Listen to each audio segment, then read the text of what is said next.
సువార్త ప్రకటించడం అంటే ఏంటి?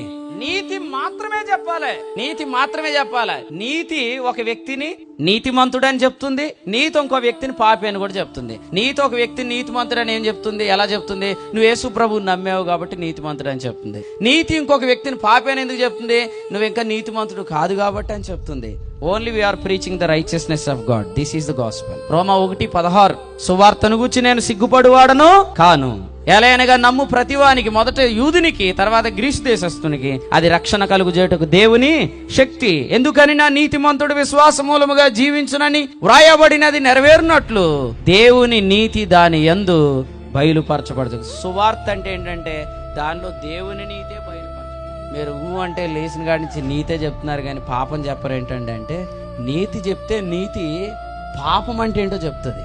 ఆ పాపమే ఇంపార్టెంట్ సిన్. ముఖ్యమైన పాపం ఏది? వ్యభిచారం, జారత్వం, దొంగతనం, నరహత్య. ఇవి కాదు, ఇవన్నీ యేసు ప్రభు శిలువలో శరీరం అందు మోసాడు. ఆ సంగతి తెలియకపోవటమే పాపం.